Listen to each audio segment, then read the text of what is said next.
Kıymetli takipçilerim, sizler için pişiler kızartıyorum. Buyurun, birlikte kızartalım.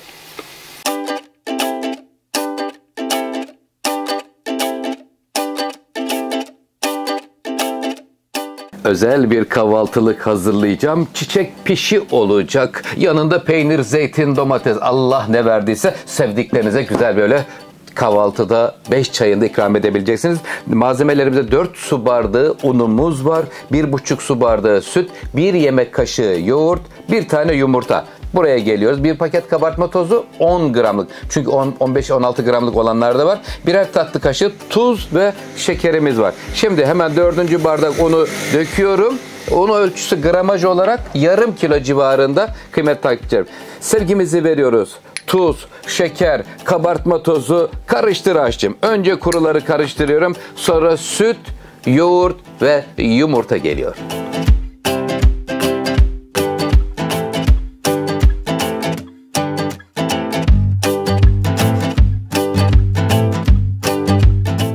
Hamurumuzun kıvamı ortaya çıktı. Hemen şöyle ters çeviriyorum. 1,5 su bardağı süt ile hazırladık. Oda sıcaklığında süt olmasını tavsiye ederim. Şimdi böyle biraz un serpip ondan sonra hamurumuzu yoğuruyoruz. Bir 5-10 dakika dinlensin. Hiç mayalandırma derdi yok. Direkt çünkü kabartma tozlu. İsterseniz hemen anında da kızartabilirsiniz. Lütfen takipte kalın. Sizler için pişi hazırlıyorum. Kahvaltılık.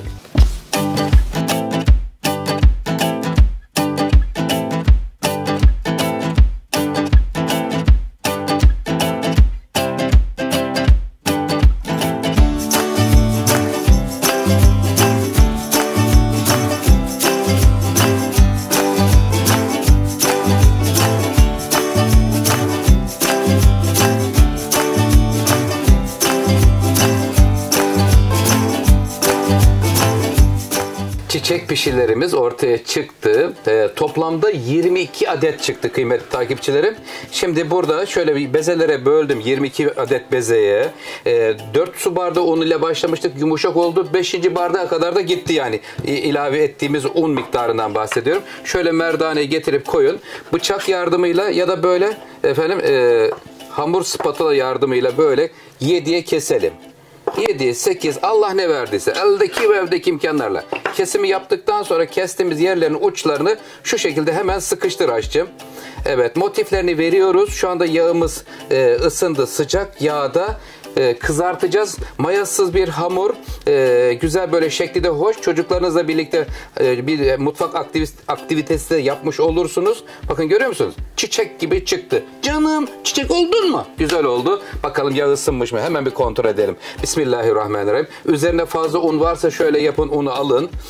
Aldıktan sonra daldırıyoruz. Bir tane kontrol et. Evet. Yağımız ışınmış diyecektim, özür dilerim.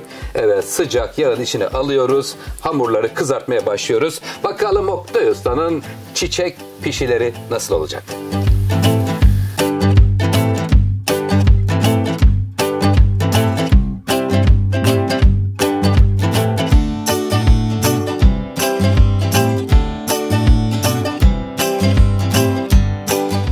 Çiçek pişilerimizi nasıl buldunuz? Gayet güzel böyle ahenkle dans ediyorlar. İki tarafını da kızartıyoruz. Kızarttıktan sonra şimdi hemen zeminine peçete koyduğum tabağın içerisine pişilerimizi alıyoruz. Çiçek pişiler.